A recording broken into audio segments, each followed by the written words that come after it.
Hi guys, old school പോഡ്കാസ്റ്റിന്റെ മറ്റൊരു എപ്പിസോഡിലേക്ക് എല്ലാവർക്കും സ്വാഗതം.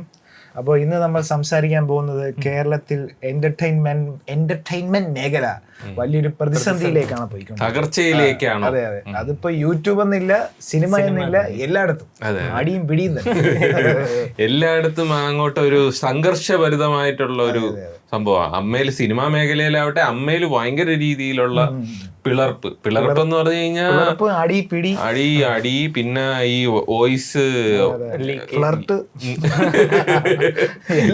അത് തന്നെ വോയിസ് നമ്മുടെ റെക്കോർഡിംഗ് ഒക്കെ പുറത്തു വിടുക, അങ്ങനത്തെ അങ്ങോട്ട് ഇതായി.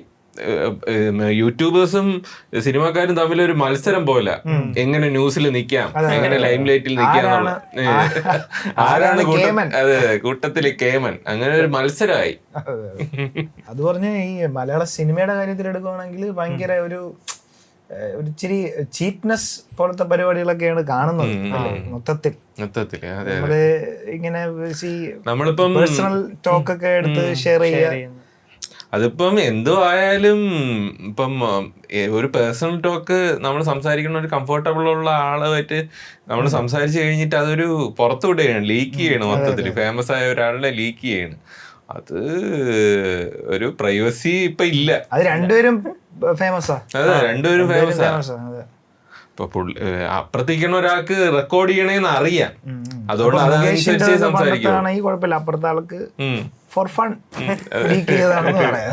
ഇതല്ല, ഇത് മൊത്തത്തില് പ്രത്യേകിച്ച് ഇപ്പം ലേറ്റസ്റ്റ് ആയിട്ട് കിടന്നത് ശ്വേതാ മേനോനും പിഷാരടിയും തമ്മിലുള്ള, നമ്മള് കോടതിയിൽ നമ്മളത് ജസ്റ്റ് ഒന്ന് പരാമർശിച്ചിട്ടുണ്ടായിരുന്നു. അതിനുശേഷം ഇന്നൊരു വോയിസ് വന്നിറങ്ങി.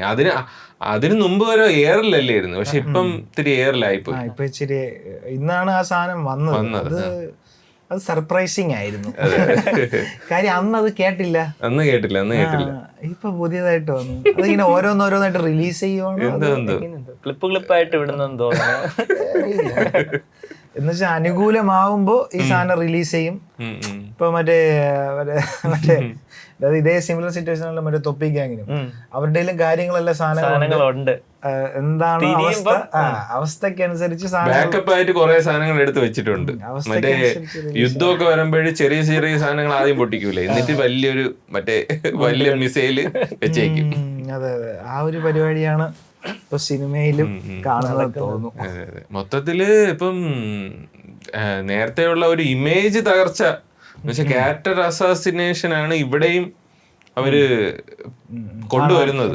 അല്ല, ഇത് സംഭവം മലയാള സിനിമ മേഖലയിലെ പ്രശ്നം എന്ന് പറഞ്ഞു കഴിഞ്ഞാൽ എനിക്ക് തോന്നുന്നു ആദ്യം കൊണ്ടുവന്നത് അൻസിബയായിരുന്നു ഇങ്ങനെ ഒരു പ്രശ്നം കൊണ്ടുവന്നത്. ഇപ്പോ ശ്വേതാ മേനോൻ, ടിനി ടോം അങ്ങനെയുള്ള കുറച്ച് ആൾക്കാരൊക്കെയാണ് ഇപ്പൊ അതിലെ മെയിൻ ഭാരവാഹിത്വം വഹിക്കുന്നത്. ഹേമ കമ്മിറ്റി ഇതിന് ശേഷം, ആ പ്രശ്നത്തിന് ശേഷം മോഹൻലാൽ എല്ലാ പ്രധാനപ്പെട്ട ആൾക്കാരെല്ലാരും ഒഴിഞ്ഞുപോയി. എന്നിട്ട് ഈ സ്ത്രീകൾ ഭരിക്കട്ടെ എന്ന് പറഞ്ഞ് കുറച്ച് സ്ത്രീകളും പിന്നെ പുതിയ ആൾക്കാരെയും കൂടെ വെച്ച് അവർ കൊണ്ടുപോയി. എന്നിട്ട് അതില് പ്രസിഡന്റ് ശ്വേതാ മേനോനെ ആക്കി. അപ്പോഴേ ഒരു മൊത്തത്തില് അമ്മ ഒരു ഇമേജ് വെച്ചിട്ട് ഒരു മോശം അവസ്ഥയിലായിരുന്നു. അപ്പോഴൊരു എല്ലാരും മറ്റേ പുരുഷ കേന്ദ്രിതമാണെന്നുള്ള ഒരു മേധാവിത്വം കൂടുതലാണെന്നുള്ള അമ്മയ്ക്ക് നേരിയ ഒരു പ്രശ്നമുണ്ട്. അതിന്റെ ഇടയ്ക്കാണ് സ്ത്രീ വരുന്നത്.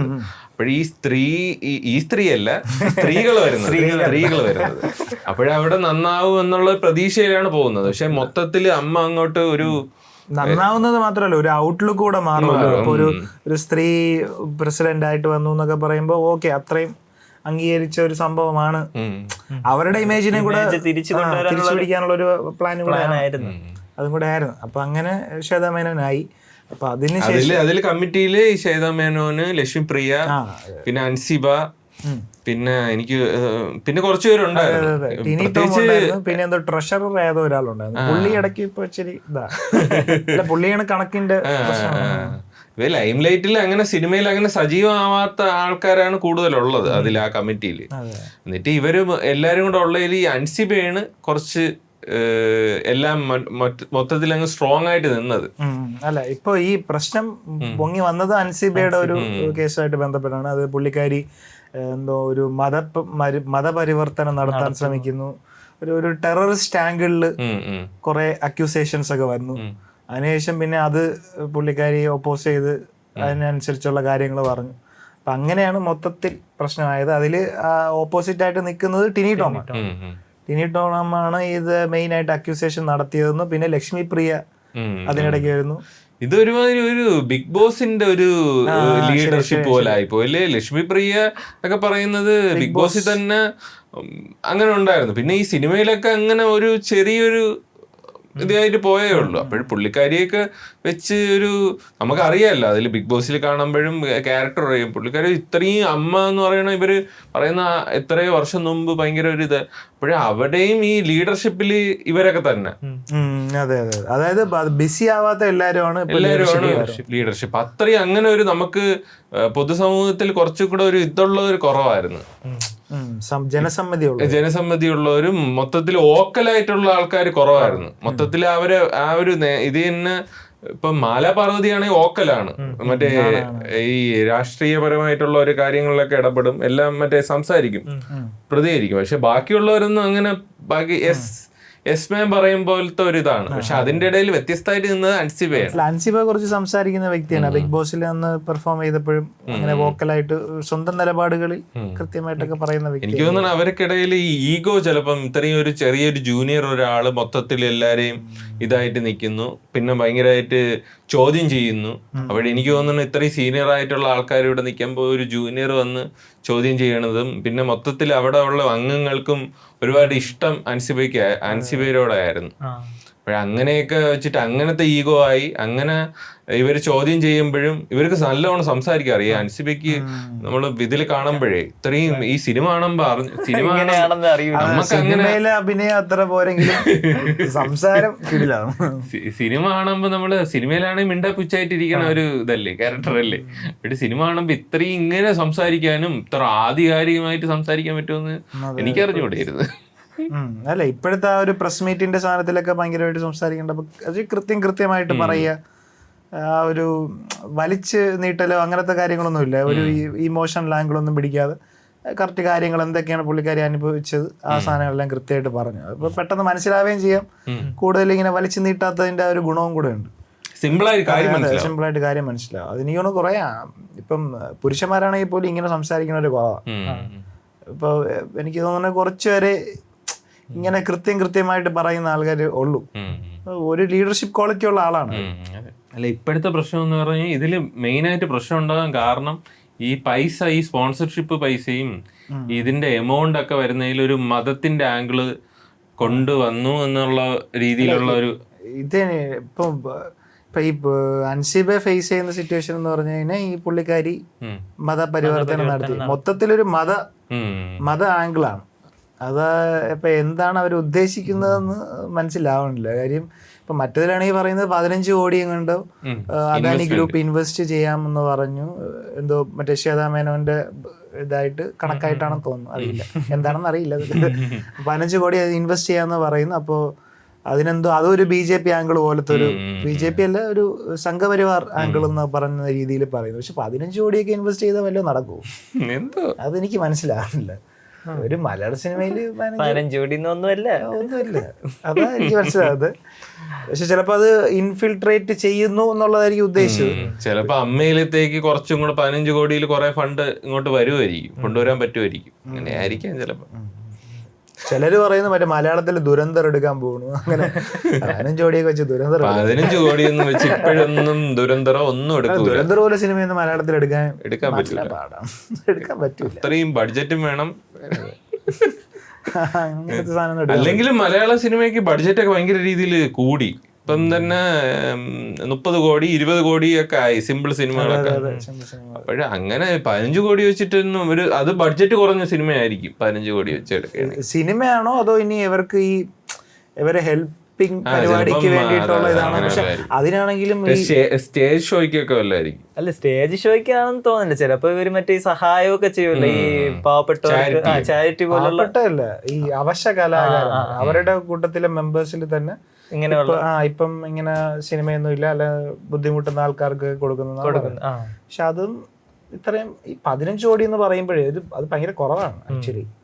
ഇപ്പം ഇങ്ങനത്തെ പരിപാടി, ഇങ്ങനത്തെ ഒരു സഹായം ഇതൊക്കെ കൊടുക്കണമെങ്കിലും 15 കോടി ആക്ച്വലി കുറവാണ്. എനിക്കറിയില്ല അത്ര ഈ ഒരു പൈസ ഇമ്പാക്ട്ഫുൾ ആണോ. ചിലപ്പോൾ അവർ പറയുന്ന പോലെ ഇൻഫിൽട്രേറ്റ് ചെയ്യുമായിരിക്കാം. അറിയില്ല. പക്ഷെ എന്നാലും മൊത്തത്തിലൊരു മതത്തിന്റെ ഒരു ആംഗിളാണ്. കാര്യം അക്യൂസേഷനും ഒരു മതം എന്നുള്ള രീതിയിലും ഇപ്പൊ അൻസിബ് പറയുന്ന മറ്റേ ഈ ശ്വേതാ മേനോൻ എന്തോ മറ്റേ ഒരു ഹിന്ദുത്വ സെറ്റപ്പും ശ്വേതാ മേനോന്റെ സൈഡിൽ വന്നിട്ട് പറയുന്ന മറ്റേ ഇസ്ലാമിക ഭീകരവാദം അങ്ങനത്തെ രീതിയിൽ വർഗീയമായിട്ടാണ് മൊത്തത്തില്. പിന്നെ ഈ ഇവിടുത്തെ ലക്ഷ്മി പ്രിയനെ ബിഗ് ബോസിലും കുറച്ച് വർഗീയതയൊക്കെ പറഞ്ഞിട്ടുണ്ട്. ബ്ലസ്ലിയൊക്കെ ഇത്തിരി നല്ല രീതിയിൽ പറഞ്ഞിട്ടുണ്ട്. അങ്ങനെ വെച്ചിട്ട് ഇവർക്ക് വേറൊന്നും കിട്ടാത്തതുകൊണ്ട് മൊത്തത്തിൽ ആ പുള്ളിക്കാരിയെ ക്യാരക്ടർ അസാസിൻ ചെയ്യാൻ വേണ്ടി എല്ലായിടത്തും നമുക്ക് പറഞ്ഞു കിടക്കുമല്ലോ, ഇങ്ങനെയാണ്, ഇതുണ്ട്, മൊത്തത്തില് മോശ സ്വഭാവമുള്ള ആളാണ്, അങ്ങനത്തെ രീതിയിൽ അങ്ങ് പറഞ്ഞുണ്ടാക്കി മൊത്തത്തില് ഒരാളെ അങ്ങോട്ട് താറടിച്ച് കാണിച്ചു. ഇവര് ഗ്രൂപ്പ് അല്ലേ മൊത്തത്തില്. അത് ആ പുള്ളിക്കാരി നല്ലോണം ഫൈറ്റ് ചെയ്ത് മൊത്തത്തില് ഇപ്പം പ്രശ്നങ്ങള് അമ്മയിൽ നടക്കുന്ന പ്രശ്നങ്ങള് എന്നും പറഞ്ഞ് എനിക്ക് തോന്നുന്നു ഇത്രയും ന്യൂസ് വാല്യൂം ഇത്രയും ഇതൊക്കെ വന്നത്, ഇത്രയും ഇങ്ങനെ പ്രതികരിക്കണതും അതൊക്കെ അൻസിബ ആണ് പ്രതികരിച്ചത് എന്ന് വെച്ചാൽ നമ്മൾ കാണുന്നത് അങ്ങനെയാണ്. അൻസിബയും പ്രതികരിച്ച് മറ്റേ മാലാ പാർവതി അവരൊരു ഫോൺ കോൾ ഇട്ടിട്ടുണ്ടായിരുന്നു. അതില് മറ്റേ വിരട്ടല് എന്തോന്ന് ഈ സാധനത്തിൽ നിന്ന് ഇപ്പൊ തന്നെ മാറണം. പുള്ളിക്കാരി പറയും എന്തോ ഞാനിത് പുറത്ത് പബ്ലിഷ് ചെയ്യുമെന്നാ ഇങ്ങനത്തെ ഒരു ആംഗിളിൽ സാധനം വിഷയങ്ങൾ വന്നപ്പോഴത്തേക്കും ഇത് പുള്ളിക്കാരി പുറത്ത് മീഡിയയിൽ പബ്ലിഷ് ചെയ്യുമെന്ന് പറഞ്ഞപ്പോഴത്തേക്കും ഈ പ്രസിഡന്റ് ആയിട്ടുള്ള ശ്വേതാ മേനോൻ പറഞ്ഞു നിങ്ങൾ ഇതിൽ നിന്ന് മാറണം, നിങ്ങൾ ഈ ഒരു സാധനത്തിൽ പിടിച്ചു കഴിഞ്ഞാൽ പിന്നെ നിങ്ങൾ അവസാനം വരെ പോവും, അത് നിങ്ങൾക്ക് അതിൻ്റെതായ ഭവിഷ്യത്തുകൾ അനുഭവിക്കേണ്ടി വരും എന്നുള്ള രീതി ആ ഒരു ലൈനില് പോയല്ലേ. പിന്നെ ഇത് എന്തോ FIR ഒന്നും എടുത്തില്ല എന്നുള്ള രീതിയിലൊക്കെ കേട്ടായിരുന്നു, ഈ പത്രസമ്മേളനത്തിൽ പറഞ്ഞിട്ടുണ്ടായിരുന്നു. പിന്നീട് എന്തോ രമേശ് ചെന്നിത്തല നേരിട്ട് വിളിച്ച് അങ്ങനെയൊക്കെയാണ്, അങ്ങനെ വിളിച്ച് പറഞ്ഞിട്ട് പോലും എന്തോ എടുത്തില്ല, അക്നോളജ്മെന്റ് കൊടുത്തേ ഉള്ളൂ, അന്വേഷിക്കണം അങ്ങനെയൊക്കെ പറഞ്ഞെന്നൊക്കെ ഉള്ള ആരോപണങ്ങളും ഉണ്ട് പോലീസിന്റെ സൈഡിൽ നിന്ന്. അങ്ങനെ ഉണ്ട്. അതില് ഉള്ളതെന്ന് പറഞ്ഞു കഴിഞ്ഞാൽ അവര് കുറച്ച് പോലീസുമായിട്ട് കുറച്ച് ബന്ധത്തിലാണെന്നുള്ള രീതിയിലും അവർ പറയുന്നു. അൻസിബയുടെ സൈഡിൽ നിന്നുള്ള ഇത് അവരെടുക്കുന്നില്ല എന്നുള്ള രീതിയിലൊരു ആരോപണവും പറഞ്ഞിട്ടുണ്ട്.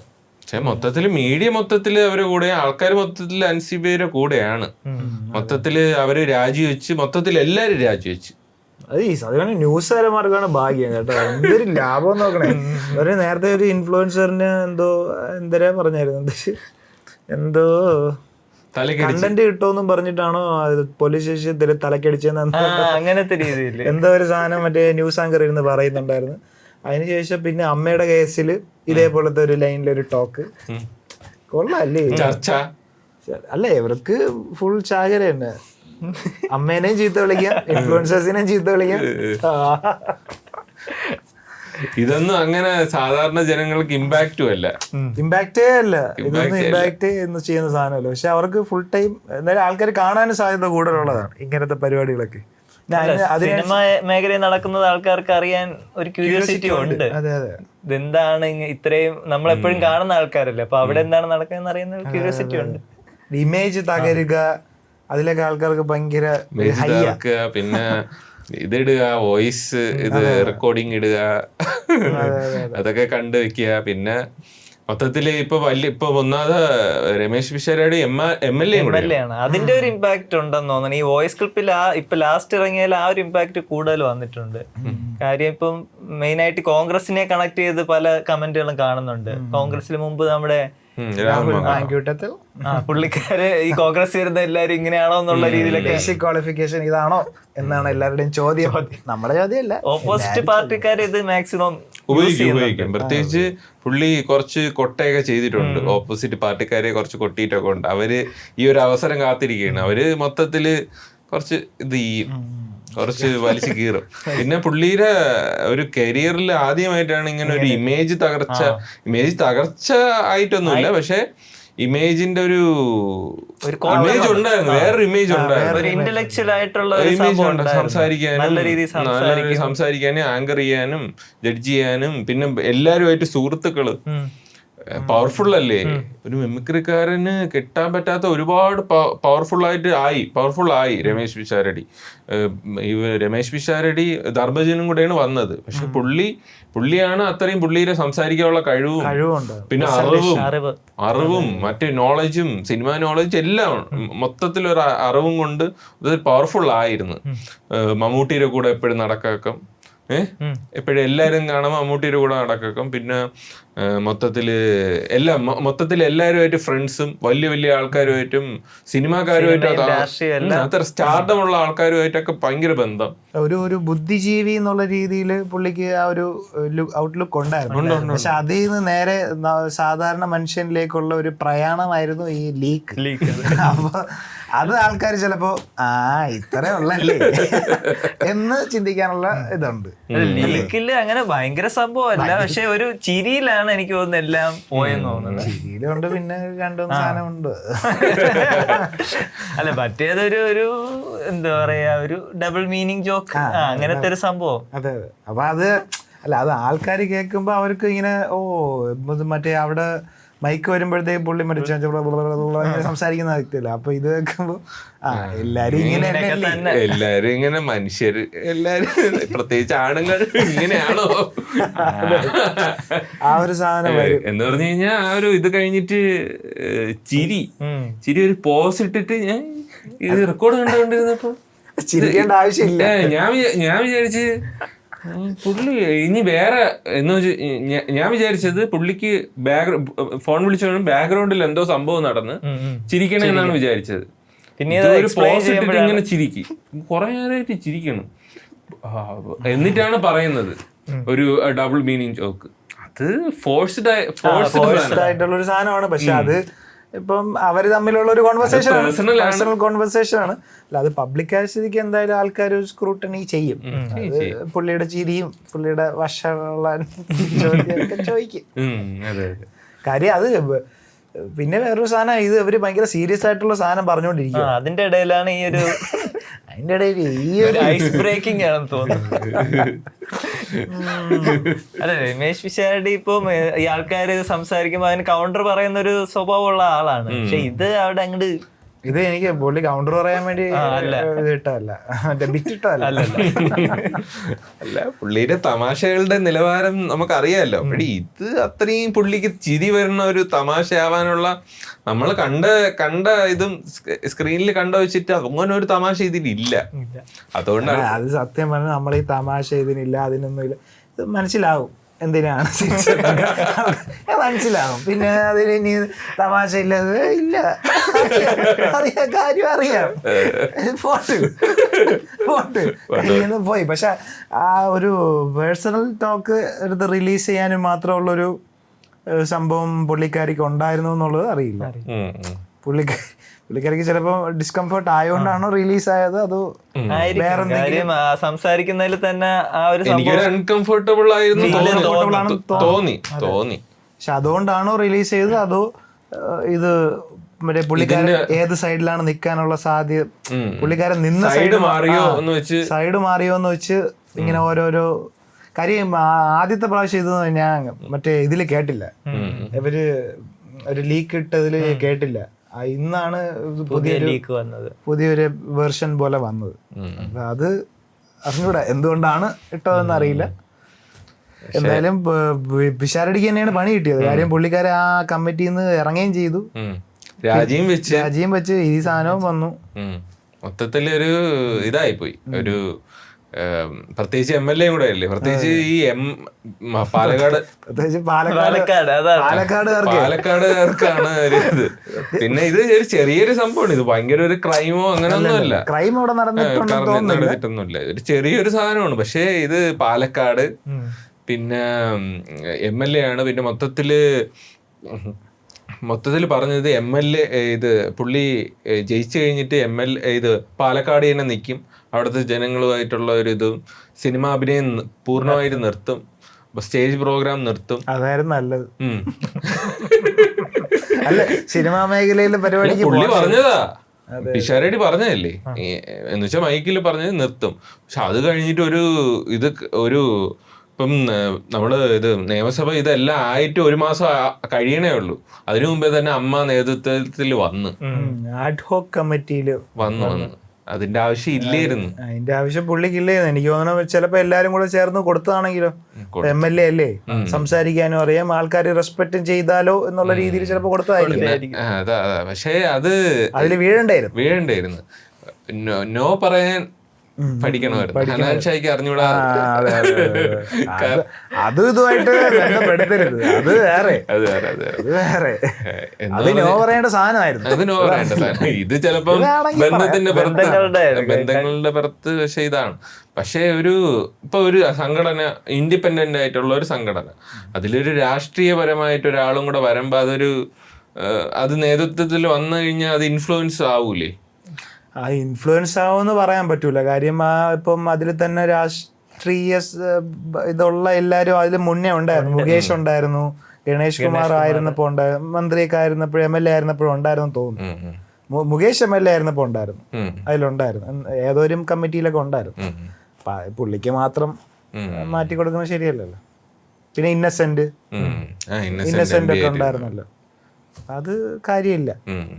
പിന്നെ ഇവർക്ക് രാഷ്ട്രീയപരമായിട്ടും ബന്ധങ്ങളുണ്ടല്ലോ. ഒരു MLA മാത്രമായിരിക്കില്ലല്ലോ, നല്ല ബന്ധം ഉണ്ട്. പക്ഷെ ഇപ്പോഴത്തെ ഒരു 2026 എല്ലാം ഓഡിറ്റ്, ഈ രാഷ്ട്രീയക്കാര് എല്ലാരും മറ്റേ മൊത്തത്തിൽ സോഷ്യൽ മീഡിയ മൊത്തത്തിൽ നോക്കണം ഇതല്ലേ. ഇപ്പോഴും പണ്ടത്തെ പോലെ അല്ലല്ലോ. പണ്ട് ചിലപ്പം ഇപ്പൊ ഇന്നസെന്റ് MP ആയിട്ട് നമുക്ക് അങ്ങനെ ഒരു ഇത്രയും നാള് 10 വർഷം നിന്നിട്ടുണ്ടായിരുന്നു. പക്ഷെ അങ്ങനെ ഒരു രാഷ്ട്രീയപരമായിട്ടുള്ള ഒരു എന്തെങ്കിലും പറച്ചിലോ അങ്ങനെ ഒരു ഇതില്ലായിരുന്നു. ഈ വിമർശിക്കണതോ അങ്ങനെ ഒരു ഇതും. പിന്നെ നിയമസഭയിലാവട്ടെ അങ്ങനെ ഒരു ഇതൊന്നും, നിയമസഭയിലെ പാർലമെന്റ് ലോക്സഭയില് അങ്ങനെ ഒരു ഇതില്ലായിരുന്നു. പക്ഷെ പിഷാരടി അങ്ങനെയല്ല. അല്ല, എനിക്ക് പിഷാരടിയുടെ ഒരു സാധനത്തിൽ ചിലപ്പോ ഇപ്പൊ നിനക്ക് തോന്നുന്നു, എനിക്ക് പുള്ളി ആദ്യം പറഞ്ഞില്ലേ, ഈ മറ്റേ പൈസ വാങ്ങിച്ച് ഇതിന് പോവില്ല, സിനിമ പ്രൊമോഷൻ അല്ല, സിനിമ സ്റ്റേജ് അങ്ങനത്തെ ഉദ്ഘാടനം അങ്ങനത്തെ പരിപാടിക്കൊന്നും പോവില്ല. അങ്ങനത്തെ കുറെ ആദ്യമേ കുറച്ച് ഇത് പറഞ്ഞു ഇങ്ങനത്തെ സാധനങ്ങളൊക്കെ പറഞ്ഞിട്ട് പിന്നെ ഈ പരിപാടിക്ക് അങ്ങനത്തെ ഒരു ഇതായിരിക്കാം. ആൾക്കാർക്ക് അതൊരു തോന്നും, ഒരു ഹിപ്പോക്രസി തോന്നും. പിന്നെ കോൺഗ്രസും കൂടെ ആയതുകൊണ്ട് ആൾക്കാർക്ക് അതൊരു അങ്ങനെ ഒരു അഡ്ജസ്റ്റ് ചെയ്യും. അല്ലെ, കുറെ കാര്യങ്ങളൊക്കെ ആൾക്കാർക്ക് അഡ്ജസ്റ്റ് ചെയ്യും. ഇങ്ങനത്തെ ചെറിയ കാര്യങ്ങളൊക്കെ ഈ ഇതൊക്കെ നമ്മൾ പറയണ സാധനങ്ങൾ ചെയ്യണതും ആയിട്ട് പറയണ സാധനം ചെയ്യണമെന്നില്ല, നമുക്കറിയാം. അല്ലല്ല, ആ ഒരു ഭയങ്കര ഒരു ഇത് വരൂല. അതുകൊണ്ടടാ ഇപ്പം അതൊരു മെന്റാലിറ്റി ഉണ്ട് മൊത്തത്തില്. ഞാൻ വിമർശിച്ച് പറയണല്ല, മൊത്തത്തിലൊരു ഇമേജ്, മൊത്തത്തിൽ ആ ചരിത്രപരമായിട്ടുള്ള ഒരു ഇമേജിൽ അങ്ങനെ ഉണ്ട്. ഉണ്ട് എപ്പോഴും ഒരു ഈ അഴിമതി അങ്ങനത്തെ ഒരു സംഭവമൊക്കെ വരുമ്പോഴെപ്പോഴും കോൺഗ്രസ് ആയിരുന്നു കുറച്ച് മുഴിച്ചു നിൽക്കുന്നത്. എപ്പോഴും ബ്ലെയിം ചെയ്യുന്നത് എപ്പോഴും കോൺഗ്രസിനായിരിക്കും. അത് അവരുടെ ഒരു പ്രശ്നം എന്നല്ല ഞാൻ പറയുന്നത്. ചിലപ്പോൾ ഇപ്പം നമ്മുടെ പ്രധാനമന്ത്രിനെ എന്തോരം കാര്യങ്ങൾ നെഹ്റുവിനെ ബ്ലെയിം ചെയ്തിട്ടുണ്ട്. അപ്പൊ അത് കോൺഗ്രസിന് എപ്പോഴും ഒരു ഈ എന്തോ നാട് ബലിയാടാക്കി നിർത്താൻ പറ്റുന്ന ഒരു സാധനം കൂടെയാണ്. കാര്യം അത് കുറെയൊക്കെ കാര്യങ്ങളുണ്ട്. അവര് ഈ കെടുകാര്യസ്ഥതയൊക്കെ കുറെ കാര്യങ്ങളുണ്ട്. പിന്നെ അഡ്ജസ്റ്റഡ് ആവും, എല്ലാവരുമായിട്ട് അഡ്ജസ്റ്റ് ചെയ്യാൻ. ചെറിയൊരു അഴിമതി വന്നാലും ഇപ്പൊ കോൺഗ്രസ് ആണ് നമ്മളിങ്ങനെ കാണണമെങ്കിൽ കോൺഗ്രസിലല്ലേ അതൊക്കെ സംഭവിക്കാം എന്നുള്ള ഒരു ഇതുണ്ട്. അല്ല, അങ്ങനെ ഒരു സാധനമുണ്ട്. ആൾക്കാരും അത് അഡ്ജസ്റ്റ് ചെയ്ത് കൊടുക്കാൻ കുഴപ്പമില്ല. അത് ഇളയ മോനല്ലേ, പാവം എന്നുള്ള രീതിയിൽ പറയും. മൂത്ത മോനാണെങ്കിൽ പ്രശ്നമാണ്, അത് ഇളയതല്ലേ, പാവം പോട്ടെ, ആ ഒരു ആംഗിളിൽ പോകും. അപ്പൊ നമ്മളിപ്പോ പറഞ്ഞു വന്നത് നമ്മുടെ ഇവിടെ എന്റർടൈൻമെന്റ് മേഖല, കേരളത്തിലെ എന്റർടൈൻമെന്റ് പ്രത്യേകിച്ച് സിനിമയും യൂട്യൂബ് സീരിയല് ഇപ്പൊ ഒരു പ്രശ്നമില്ല. ഇപ്പൊ എനിക്ക് തോന്നുന്നു നല്ല രീതിയിൽ പോകുന്ന ഒരു വിനോദ മേഖലയാണെന്ന് തോന്നുന്നു സീരിയൽ. അല്ല, അത് എന്ന് പറഞ്ഞാൽ ഇപ്പൊ എനിക്ക് തോന്നുന്നു സീരിയലിന്റെ ഇത് കുറഞ്ഞുകൊണ്ടും കൂടെ ആയിരിക്കും. പ്രശ്നങ്ങൾ വന്നാലും അവരാരും മൈൻഡ് ചെയ്യില്ല. യൂട്യൂബിന് എന്തായാലും കുറച്ച് ഇതുണ്ട്. കാര്യം ആൾക്കാർ കുറച്ചുകൂടെ റിലേറ്റ് ചെയ്യാൻ പറ്റുന്നത് അവരുമായിട്ടൊക്കെ ആണല്ലോ. മറ്റേ അവരുടെ ജീവിതം നമ്മുടെ ജീവിതം പോലെ കാണുന്ന ഇതല്ലേ. അപ്പൊ അത് കുറച്ചുകൂടെ റിലേറ്റ് ചെയ്യും. പിന്നെ അതേപോലെ സിനിമാ നടന്മാരുടെ സിനിമയുടെ കാര്യമാണെങ്കിലും അവർക്ക് എപ്പോഴും നമ്മൾ ഐഡൽ ഒരു സ്ക്രീനിൽ കാണും ഭയങ്കര ഒരു സംഭവമല്ലേ ഈ സിനിമാക്കാരുടെ ഓറ. അപ്പൊ അത് ഇങ്ങനത്തെ പ്രശ്നങ്ങളൊക്കെ വരുമ്പോഴത്തേക്കും നമുക്കും ഒരു രസമാണ്. അല്ല ഇവര് പ്രത്യേകിച്ച് ഇപ്പം ഇതില് മമ്മൂട്ടി മോഹൻലാലും ഇല്ല, സീനിലേ ഇല്ല, ഈ അമ്മയുടെ ഈ ഒരു ഇതിലും ഇല്ല. അത് തന്നെ അവർക്കും നല്ലതെന്ന് തോന്നുന്നു. നല്ലത് അതാണെന്ന് തോന്നണം അല്ലേ. അവരുടെ ഒരു പ്രത്യേകിച്ച് മോഹൻലാലാണ് മൊത്തത്തിൽ ഇത് കേട്ടോണ്ടിരുന്നത്. അതിന്റെ ഒരു ആവശ്യം ഇല്ല, അന്നൊരു ആവശ്യമില്ലായിരുന്നു. പുള്ളിക്ക് എനിക്ക് തോന്നുന്നു മമ്മൂട്ടിയൊക്കെ തന്നെ സജഷൻ അല്ല പറഞ്ഞത് നിർത്തിയിട്ട് വരാനുള്ള രീതിയിൽ പറഞ്ഞ അന്ന് ഹേമ കമ്മിറ്റി ആ ഒരു വിഷയത്തിന്റെ സമയത്തൊക്കെ മമ്മൂട്ടിയൊക്കെ തന്നെ പറഞ്ഞത് എന്തിനാ നിക്കണേ ഒന്നുകൂടെ എന്ന് വെച്ച്. അങ്ങനെ അവര് രണ്ടുപേരും ഇതിലില്ല. ബാക്കിയുള്ളവർക്ക് ഇപ്പൊ ഈ അമ്മ സംഘടനയ്ക്ക് ഒരു നെഗറ്റീവ് ഇമേജ് ഉണ്ട്. ഈ അന്ന് ഒരു പണ്ട് മുതലേ ഉണ്ട്. നമ്മുടെ നമ്മുടെ കൊച്ചിലെ തിലകന്റെ പ്രശ്നം അതൊരു ഇഷ്യൂ ആയിരുന്നു. തിലകന്റെ അത് നല്ലൊരു, പിന്നെ എനിക്ക് തോന്നുന്നു സുകുമാർ അഴീക്കോടൊക്കെ ഭയങ്കര രീതിയിൽ മൊത്തത്തിൽ ഇത് പറഞ്ഞ്, പിന്നെ സിനിമയുടെ ഒരു അകത്ത് ഭയങ്കര ഇതിൽ ഡേർട്ടി ആയിട്ടുള്ള ഇതാണ് സിനിമ എന്ന് പറഞ്ഞു കഴിഞ്ഞാൽ. മൊത്തത്തിൽ റിയൽ ആയിട്ട് കുറെ എന്ന് വെച്ചാൽ അത്ര നല്ലതല്ലാത്ത കാര്യങ്ങളാണ് നടക്കുന്നത്. നമ്മളെ മോളിവുഡ് ടൈംസിൽ പറയും പോലെ ഫുൾ ബാന്, മൊത്തത്തില് ആൾക്കാരെ ഇരിക്കുമെങ്കിലും അടിയിൽ കൂടെ പണിയുന്ന ഒരു സംഭവമാണെന്നുള്ള അതല്ലേ ആ സിനിമയിൽ കാണിക്കുന്നത്. അങ്ങനത്തെ ഒരു സംഭവം ഉണ്ട് എന്നുള്ളത് ഇങ്ങനെ എല്ലാരും പറയാറുണ്ട്. പിന്നെ എനിക്ക് തോന്നുന്നത് കൂടുതലും ആൾക്കാർക്ക് ഗോസിപ്സ് അറിയാനും താല്പര്യം സിനിമക്കാരുടെയും ടീ ചോദിക്കുന്നത് കൂടുതൽ സിനിമക്കാരുടെ ആണ്. യൂട്യൂബേഴ്സ് കയറി വരുന്നുണ്ട്. അതുണ്ട്. ഞാനൊരു റീല് കണ്ട്. റീലില് ഒരു ഹോട്ടലിൽ നിന്നിട്ട് ടീ കൊണ്ടുവരണം. അപ്പോൾ ഓരോ ടീ വയ്ക്കുമ്പോഴും ഒന്ന് ഹനാൻഷ, ഒന്ന് അമ്മമ്മ, അങ്ങനെ ഇങ്ങനെ നിരത്തി വയ്ക്കും. ഉണ്ട്. ഇപ്പൊ കുറച്ചു ദിവസമായിട്ട് മൊത്തത്തിൽ ചാകരയാണ് എല്ലാവർക്കും. മൊത്തത്തിൽ ചാകരയാണ്. എനിക്ക് തോന്നുന്നത് നമ്മൾക്ക് കണ്ടന്റ് മാത്രമല്ലെന്ന് തോന്നുന്നു, ആൾക്കാർക്ക് ഇത് കാണുന്നവർക്ക് തമ്മിൽ സംസാരിക്കാനും ഇത് ഒരുപാടുണ്ട്. ഇത് ആക്ച്വലി ബാക്കിയുള്ളവർക്ക് ഇതൊരു പ്രതിസന്ധി അല്ല, എന്റർടൈൻമെന്റ് ആണ്. ഇതിൽ ഉള്ള ആൾക്കാർക്ക് മാത്രമേ പ്രതിസന്ധി ആയിട്ടുള്ളൂ, ബാക്കി എല്ലാവർക്കും എന്റർടൈൻമെന്റ് ഇല്ലേ. കാര്യം ഇത് അവരുടെ ജീവിതത്തിന്, ദൈനംദിന ജീവിതത്തിനെ ബാധിക്കുന്ന കാര്യങ്ങളേ അല്ല. ഇങ്ങനെ എടുത്തിട്ട് അലക്കാനും മാത്രമുള്ള ഒരു സാധനമല്ല, ഈ ന്യൂസിലൊക്കെ ഇങ്ങനെ കാണിച്ചുകൊണ്ടിരിക്കാനും മാത്രം ഒരു സാധനമല്ല. ഇങ്ങനെ ഏതോ ഒരു ന്യൂസ് ഇങ്ങനെ അമ്മയുടെ ഇതിൽ കാണിക്കത്തില്ല എന്നൊക്കെ പറയണുണ്ടായിരുന്നു. അവര് പിന്നീട് കാണിക്കും. കാര്യം നല്ല ആൾക്കാർ കാണും. അമ്മയുടെ ഇതില് നമുക്ക് ഒരു ഭയങ്കരമായിട്ട് അവിടെ പ്രശ്നം ഇവിടെ പ്രശ്നം ഇതൊന്നും ഭയങ്കര രീതിയിൽ ഇങ്ങനെ പ്രസ് മീറ്റ് നടത്തി ആൾക്കാർക്ക് കേട്ടെന്നും പറഞ്ഞു ഭയങ്കര ഒരു സിനിമയുടെ ഒരു ഇത് നമുക്ക് ഭയങ്കര ഇമ്പാക്റ്റ് ഒന്നും ഉണ്ടാകാൻ പോണില്ല. സിനിമ ഇല്ലെങ്കിലും ഇവിടെ ഒരു ഇമ്പാക്റ്റ് ഉണ്ടാകാൻ പോകുന്നില്ല, സിനിമക്കാർക്ക് മാത്രമേ ബുദ്ധിമുട്ടുണ്ടാവും. അല്ലാതെ പൊതു ഇതിലൊന്നുമില്ല. പക്ഷെ ഇവരിങ്ങനെ സംസാരിക്കുമ്പോഴും നമ്മള് കേൾക്കാനും ആളുണ്ട്. ഇത് ന്യൂസുകാരും എന്തോ വലിയൊരു സംഭവം പോലെയാണ് അത് പ്രസന്റ് ചെയ്യണത് തന്നെ. അല്ല ഇപ്പൊ അൻസിബ ഇപ്പൊ ലാസ്റ്റ് പ്രസ് മീറ്റ് ഒക്കെ വന്നത് എനിക്ക് തോന്നുന്നു അവർക്ക് ഈ ഒരു ഇത് കിട്ടുന്നില്ല, സപ്പോർട്ട് കിട്ടുന്നില്ല. ഇപ്പൊ പോലീസിന്റെ സൈഡിൽ നിന്നും അങ്ങനെ കിട്ടുന്നില്ല എന്നുള്ളത് പുറം ലോകത്ത് എത്തിക്കാനും കൂടെ ആണെന്ന് തോന്നുന്നു. മീഡിയ കവറേജ് അത്യാവശ്യമാണ്. എന്റെ ഒരു സംശയം എന്ന് പറഞ്ഞാൽ ഇതിപ്പോ 3 ഗ്രൂപ്പ് എന്തുകൊണ്ടൊക്കെ ഉണ്ട്. ഈ ഗ്രൂപ്പുകൾ തമ്മിലുള്ള അങ്ങോട്ടും ഇങ്ങോട്ടുള്ള അടികളാണെങ്കിലോ, ഇപ്പൊ പോലീസും അവരെ ഇതാണ് പറയുന്നതെന്നാണ് പറഞ്ഞത്. അൻസിബ പറഞ്ഞു മറ്റേ ഇവര് തമ്മിലുള്ള എന്തോ പ്രശ്നമാണ്. പോലീസുകാരും അതാണ് പറഞ്ഞത്, ഇവര് ഗ്രൂപ്പ് തമ്മിലുള്ള അടിയാണ് എന്നുള്ള രീതിയിലൊരു സംഭവം പറയുന്നുണ്ട്. പക്ഷെ എനിക്ക് അങ്ങനെയാ തോന്നുന്നത്. കാര്യം അങ്ങോട്ടും ഇങ്ങോട്ടും അക്യൂസൽസ് കുറെ ഉണ്ട്, രണ്ടുപേരുടെ കയ്യിൽ സ്റ്റഫ്സ് ഉണ്ട് അല്ലേ, രണ്ടുപേരുടെ കയ്യിൽ സാധനമുണ്ട്. മറ്റേ ശ്വേതാ മേനോൻ ആ ഒരു ഗ്രൂപ്പിന്റെ ആണെങ്കിൽ മറ്റേ ടിനി ടോം വിളിച്ച് കരയാത്ത ദിവസങ്ങളില്ല എന്നൊക്കെയാണ് പറയുന്നത്. പുള്ളിക്കാരൻ മറ്റേ ഒരു കേസിന്റെ കേസിന്റെ ഭയങ്കര ടെൻസ്ഡായി, അങ്ങനെ ബുദ്ധിമുട്ടായി അങ്ങനെ പറയുന്നു. എന്നിട്ട് പിന്നെ അൻസിബയുടെ അടുത്ത് പറഞ്ഞു എന്തോന്ന് ടിനി ടോമിന് ഈ കേസ് പിൻവലിക്കണമെങ്കിൽ അൻസിബ പറഞ്ഞു ഈ മാപ്പ് പൊതു ഇതില് മാപ്പ് പറഞ്ഞു കഴിഞ്ഞാൽ ഓക്കെ ആണെന്ന് പറഞ്ഞു. അപ്പം ടിനി ടോമിന്റെ വക്കീല് പറഞ്ഞ് അൻസിബ മാപ്പ് എഴുതി കൊടുക്കുകയാണെങ്കിൽ ടിനി ടോം ഓക്കെ ആണ്, അങ്ങോട്ടും ഇങ്ങോട്ടും മാപ്പ് പറയണം. അല്ല അവര് പറഞ്ഞു വെച്ചിട്ട് അൻസിബ പറഞ്ഞു വെച്ചിട്ട് അൻസിബയെ ഒരുപാട് മറ്റേ സ്ലഡ് ഷെയിം ചെയ്ത് ഒരുപാട് സ്ലഡ് ഷെയിം ചെയ്തിട്ടുണ്ടെന്ന് പറഞ്ഞു. അങ്ങനെ ഒരുപാട് ഇതുണ്ട്, ഒരു സ്ത്രീ വിരുദ്ധതായിട്ട് ഒരുപാട് കാര്യങ്ങളുണ്ട്. അപ്പോൾ പുള്ളിക്കാരി പറയണേല് ഇപ്പൊ പൊതുവില് മാപ്പ് പറയണം, കേസെടുക്കേണ്ട കാര്യങ്ങളുണ്ട് ഇതില്. പിന്നെ എന്തോ പുള്ളിക്കാരിയെ പറ്റി അങ്ങനെ എന്തോ അവീത കഥകളുണ്ട്, അങ്ങനത്തെ രീതിയിലൊക്കെ ഭയങ്കരമായിട്ട് ഷെയിം ചെയ്ത്. പക്ഷേ ഇത് ഒരു മറ്റേ മൊത്തത്തിൽ സംസാരിക്കാൻ അറിയാത്ത ഒരു കുട്ടിയല്ല, അതാണ് അവർക്ക് പാളിപ്പോയ.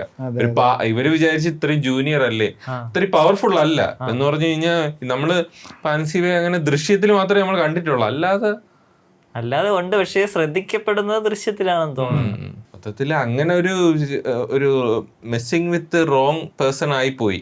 മൊത്തത്തില് ഇവര് നല്ലതായിട്ട് സംസാരിക്കാനും ആൾക്കാരെ കൺവിൻസ് ചെയ്യാൻ അൻസിബയ്ക്ക് അറിയാം. കൺവിൻസ് അല്ല, എനിക്ക് തോന്നുന്നു ഈ അമ്മയിൽ തന്നെ അംഗങ്ങളുമായിട്ട് കുറെ അവർക്ക് നേരിട്ട് ബന്ധങ്ങളും എന്ന് പറഞ്ഞു കഴിഞ്ഞാൽ കുറച്ച് റിലേഷൻ കീപ്പ് ചെയ്യണതിനും അതിന് നല്ല രീതിയിലുള്ള കഴിവുണ്ട്. നമ്മള് ഈ ഇതില് പുറത്ത് കാണുന്ന ഇമേജ് അല്ല, ഇതിൽ കുറച്ച് എന്ന് വെച്ചാൽ ബാക്കിയുള്ള ഇപ്പം ആക്ടിവിസ്റ്റ് ആയിട്ടുള്ള ആൾക്കാർ വോക്കൽ അങ്ങനെ ആവാറില്ല. പക്ഷെ ഇത് അങ്ങനെ ഒരു ഇമേജും ഇല്ല. അത് തന്നെ അങ്ങനെ നമ്മൾ ഇത്രത്തോളം ഒരു പവർഫുൾ ആയിട്ടൊരു ഇങ്ങനെ ഒരു ഇതും കൊണ്ടുവന്നിട്ടില്ല, ഇത് മാറണമെന്ന് പറഞ്ഞിട്ടില്ല. അപ്പോഴ് അത് പുള്ളിക്കാരി മാറ്റി. ഇപ്പം നമ്മൾ പറയൂലേ, ഇപ്പം ഒരു സംഘടനയില് പോണ എന്തിനാ, ഒരു നല്ല ആൾക്കാർ അതിന് പറഞ്ഞ ഒരു മോശ സംഘടനയിൽ നല്ല ആൾക്കാരും വരുമ്പോഴേ ആ സംഘടന മാറും, മൊത്തത്തിൽ ആ ഒരു ഡൈനാമിക്സ് മാറും. ഇപ്പം ഈ ജാതി സംഘടനകളിലൊക്കെ ഉണ്ടല്ലോ ആൾക്കാരുണ്ടല്ലോ, അതിലിപ്പം അതിലും അതിന്റെ കേന്ദ്രത്തിൽ നിൽക്കുന്ന ആൾക്കാരൊക്കെ ഭയങ്കരമായിട്ട് റോങ് ആയിട്ട് സംസാരിക്കുന്ന ആൾക്കാരാ. അതിലും നല്ല രീതിയിൽ ബാധിക്കുന്നുണ്ട്. അങ്ങനെ മൊത്തത്തിൽ വർഗീയപരമായിട്ട് ഭയങ്കര ഡേർട്ടി ആവുന്നുണ്ട്. അതിലും നല്ല ആൾക്കാർ ചിലപ്പോ വന്നു കഴിഞ്ഞാൽ അതും മൊത്തത്തിൽ മാറാൻ ചാൻസ് ഇല്ലേ അല്ലേ? ജാതി സംഘടനയിലൊക്കെ വ്യത്യാസങ്ങൾ വരേണ്ട സമയമായി. കാര്യം എനിക്ക് തോന്നുന്നു കുറെയൊക്കെ ഇതില് ഇപ്പൊ പിടിച്ചിരിക്കുന്ന ഈ ട്രഡീഷണലിസ്റ്റ് അപ്രോച്ചുള്ള ആൾക്കാർ തന്നെ ഇപ്പോഴും പിടിച്ചിരിക്കുന്നത്. അത് അങ്ങോട്ട് മാറാൻ ഒരു ഇതില്ലാത്ത കടിച്ചു പിടിച്ച് നിൽക്കുന്നത്. ഇപ്പൊ SNDP ഒക്കെ ആണെങ്കിൽ പോലും അതില് ഇങ്ങനെ ഒരു മാറ്റം ഇല്ല, ഒരാൾ തന്നെ നിൽക്കുന്നത്. മറ്റേലും മാറ്റമില്ല, അതുകൊണ്ട് കുറെ നാളായിട്ട് പുള്ളി തന്നെ നിൽക്കുന്നത്. അത് തന്നെടാ. ഇപ്പം എനിക്ക് തോന്നിയത് ഇതിലിപ്പം ആൾക്കാർ പറയൂലേ, ഇപ്പൊ ഈ ജാതി സംഘടനയിലൊന്നും വരരുത്, അങ്ങനെ അത്രയും ഒരു ഇതിൽ വന്നിട്ട് ഈ നേതൃത്വത്തിൽ നല്ല സെക്യുലർ ആയിട്ട് ഒരാൾ വന്നാലേ ഈ സാധാരണ ആൾക്കാരുണ്ടല്ലോ ഇതിലൊക്കെ നിൽക്കുന്നവരും ഇതിലൊക്കെ ഫോളോ ചെയ്യുന്ന ആൾക്കാരുണ്ട്, അവരെ കുറച്ച് ഒരു ഇതിൽ ഈ വർഗീയവാദി ഇങ്ങനെ ഭയങ്കര മറ്റേ നമ്മള് ഈ ജാതിയിലുള്ളവരാണെന്ന് ആണ് ഇവർ കൂട്ടി ഉറപ്പിക്കണേ തന്നെ. പക്ഷേ നല്ലൊരാള് വന്ന് അവരുടെ ഒരു നല്ല മെസ്സേജ് ഒക്കെ കൊടുത്താലേ, ഒരു സെക്യുലർ മെസ്സേജ് ഒക്കെ കൊടുത്താൽ അങ്ങനെ ഈ ഒരു മൊത്തത്തിൽ ഇങ്ങനെ ഇപ്പോഴത്തെ അങ്ങനെ പറയാൻ പറ്റൂല. ഇപ്പൊ ഈ പോപ്പ് ഒക്കെ ഇല്ലേ, പുള്ളിയൊക്കെ ഭയങ്കര സെക്യുലർ അപ്രോച്ചും കുറച്ചുകൂടെ ലെഫ്റ്റ് വിങ് അപ്രോച്ച് ഒക്കെയാണ് പുള്ളി പറയാറുള്ളത്, റോമി ഇരുന്നുണ്ട്. പക്ഷെ ഇവിടെ ഉള്ള അങ്ങനെ കേൾക്കാറില്ല. കാര്യം പുള്ളി അവിടെ നിന്ന് പറഞ്ഞോട്ടെ എന്നാണ് പറയുന്നത്. പുള്ളി LGBTQ അനുകൂലമായിട്ടുള്ള രീതിയിലൊക്കെ പറഞ്ഞിട്ടുണ്ട്. പക്ഷെ അതൊന്നും ബാക്കി ഉള്ളവരങ്ങനെ അംഗീകരിക്കില്ല. ശരിയാ. അല്ല, ഇപ്പൊ ഒരു പ്രധാന പദവി വഹിക്കുന്ന ഒരു ഇതിൽ നിൽക്കുകയാണെങ്കിൽ പോലും അത് എല്ലാരെയും പ്രസാദിപ്പിക്കുന്ന ഒരു പരിപാടിയും കൂടെയാണ്. എല്ലാരെയും ഒരു ഏകാധിപതി രീതിയിൽ കൊണ്ടുപോകാൻ പറ്റൂല, ഇല്ലെങ്കിൽ അങ്ങനെ പൊങ്ങി വരണം.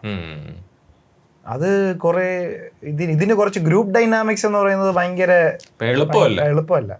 അത് എളുപ്പമല്ല. ഇപ്പൊ അൻസിബയുടെ ഈ ഒരു കേസിൽ എന്ന് പറഞ്ഞു കഴിഞ്ഞാൽ എനിക്ക് തോന്നിയ ബാക്കി ഇപ്പോൾ ശ്വേതാമേനോനാണെങ്കിൽ ഇവർക്കാണെങ്കിൽ അവർക്ക് അൻസിബയുടെ അത്രയും കമ്മ്യൂണിക്കേഷൻ സ്കില്ലില്ല. ഒന്നാമത്തെ കാര്യം, അവരിപ്പോൾ എന്താണ് ഇവരിങ്ങനെ ഓരോന്ന് റിലീസ് ചെയ്യുന്ന രീതിയിലാണ് ഓരോന്ന് പറഞ്ഞുകൊണ്ടിരിക്കുന്നത്. ഇപ്പൊ ശ്വേതാമേനോനും പറയുന്നുണ്ട് എന്തോ സിദ്ദിഖ് അങ്ങനെ കുറച്ചു പേരൊക്കെ പറഞ്ഞ ഭയങ്കര അശ്ലീല പരാമർശം നടത്തി, അതൊക്കെ അവരുടെ കയ്യിലുണ്ട്, ഇതൊക്കെ ഉണ്ട്, ആ ഒരു രീതിയിലൊക്കെയാണ് സംസാരിക്കുന്നത്. പക്ഷെ ഈ അൻസിബ ആണെങ്കിൽ വന്നിട്ട് ഒരു പത്രസമ്മേളനം എങ്ങനെയാണോ അതുപോലെ സംസാരിക്കും. കൂടുതൽ വുമൺ കാർഡ് ആണ്, വുമൺ കാർഡ് എന്നുള്ള രീതിയിൽ മാത്രമാണ് അങ്ങനെ പറയുന്നത്. അങ്ങനത്തെ ഒരു അപ്രോച്ചാണ് ഇവരെടുക്കുന്നത്. അപ്പൊ അത് എനിക്ക് തോന്നുന്നു അങ്ങനത്തെ ഒരു പ്രശ്നങ്ങളുണ്ട്. പിന്നെ ഈ ഇവരുടെ ഈ മെയിൻ പദവിയിലിരിക്കുന്നവർക്ക് ഈഗോ ക്ലാഷും വരും. ഈ പുള്ളിക്കാരി ചെറിയ വലിയൊരു ആക്ട്രസ് അല്ല, വലിയൊരു സംഭവം അല്ല, ഇത്രയും ഒരുപാട് സിനിമയിൽ അഭിനയിച്ചിട്ടുണ്ട്, ഇത്രയും miss India miss Kerala miss India ആയിട്ടുണ്ട്. അപ്പോഴങ്ങനെയൊക്കെ ഒരു ഇതുണ്ട്, ഇമേജ് ഉണ്ട്. മൊത്തത്തില് പ്രസിഡന്റ് ആണ്. പിന്നെ ബിഗ് ബോസിലാവട്ടെ, ബിഗ് ബോസിൽ ആദ്യം കണ്ടിട്ടുണ്ട് മുട്ടയില് ഇതുണ്ട്, മുട്ട അറിയാമോ? എനിക്ക് അറിഞ്ഞൂടെ. അത് മറക്കാൻ പറ്റില്ല, അത് കണ്ടവർക്ക് അത് ഫസ്റ്റ് ബിഗ് ബോസ് ആദ്യത്തെ ബിഗ് ബോസില് ഇവർക്ക് ഈ റേഷൻ അല്ലേ, അപ്പോഴേ ഈ മുട്ട കിട്ടൂല. അപ്പോഴും 2 മുട്ട 1 മുട്ടയൊക്കെ ഒരു ദിവസം കഴിക്കാൻ പറ്റുള്ളൂ. അപ്പോഴും പ്രോട്ടീൻ ഡെഫിഷ്യൻസി ഒക്കെ വരും. അപ്പോഴ് മുട്ടയ്ക്ക് വേണ്ടിയാണ് അവിടെ മിക്കപ്പോഴും അടി. അപ്പോഴ് ഈ പുള്ളിക്കാരി പോയിട്ട് അവര് പറയും, ഒരു കണ്ടസ്റ്റന്റ് വെറുതെ പറയും, ഇങ്ങനെ 2 മുട്ട വീതം മാറ്റി വെക്കും, മറ്റേ മുട്ടക്കള്ളിയായിട്ട് അങ്ങ് പറയും.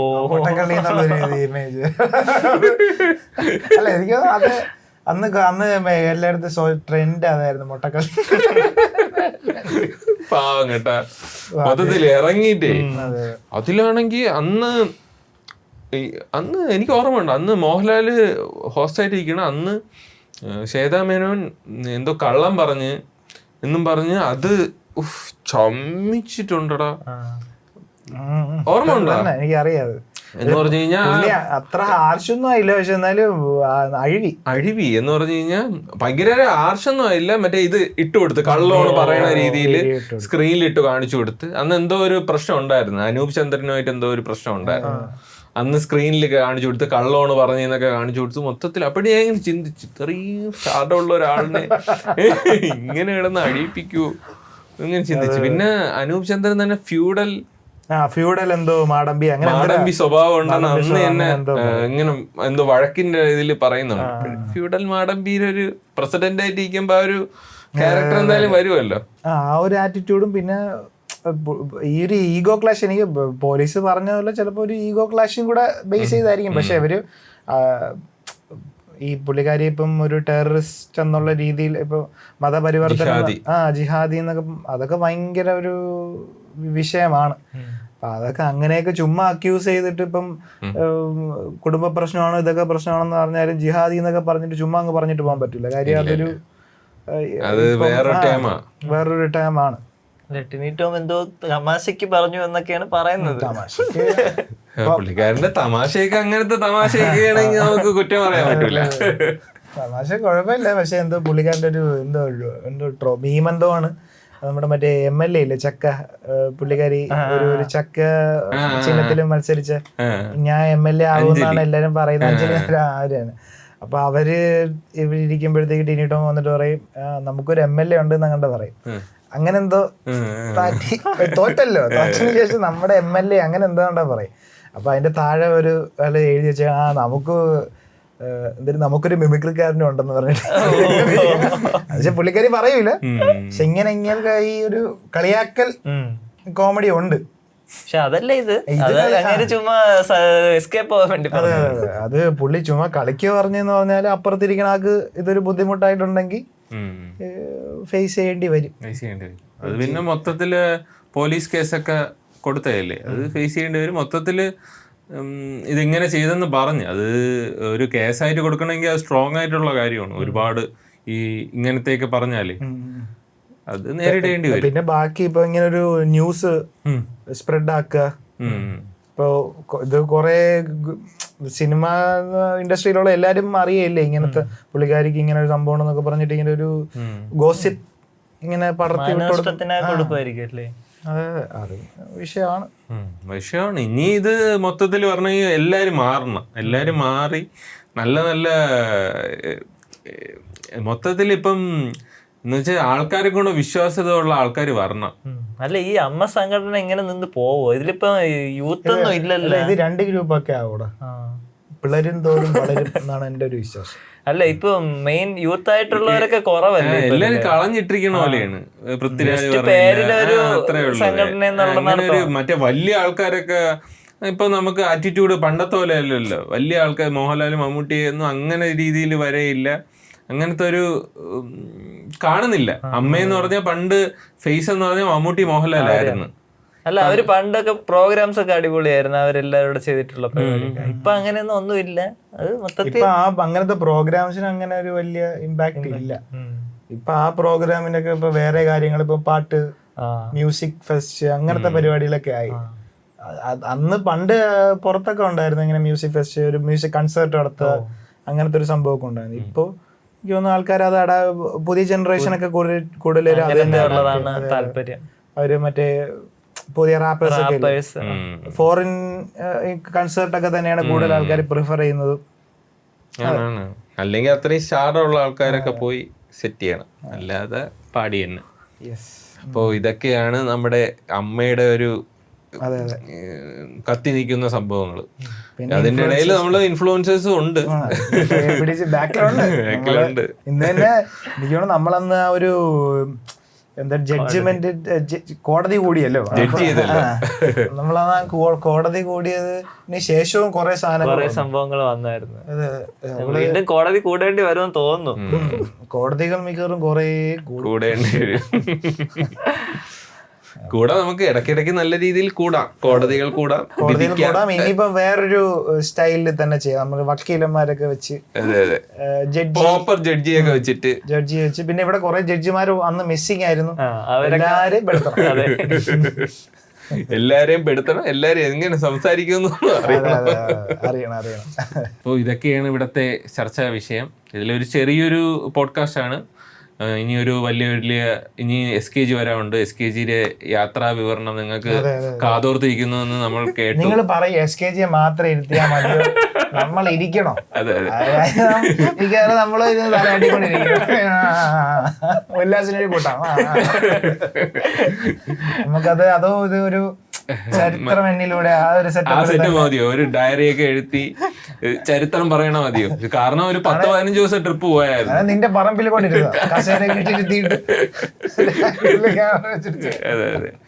അപ്പോഴതായിരിക്കും ഇനി അടുത്തത്, പുള്ളിയുടെ ഒരു യാത്രാ വിവരണം. നിങ്ങൾ ഏറ്റവും കൂടുതൽ ഫാൻസ് ഉള്ളതും ഒരു കാത്തിരിക്കുന്നതും അഡ്വഞ്ചേഴ്സും മൊത്തത്തിലുള്ള ലൈഫ് എക്സ്പീരിയൻസ് ഉണ്ടാക്കിയാൽ അതോടെ പോയി ലൈഫ് എക്സ്പീരിയൻസ് ഉണ്ടാക്കാതിരിക്കും. അപ്പോൾ ഇനി അടുത്തത് നമുക്ക് അങ്ങനെ ഒരു അടിപൊളി എപ്പിസോഡുമായിട്ട് വരുന്നവരേക്കും.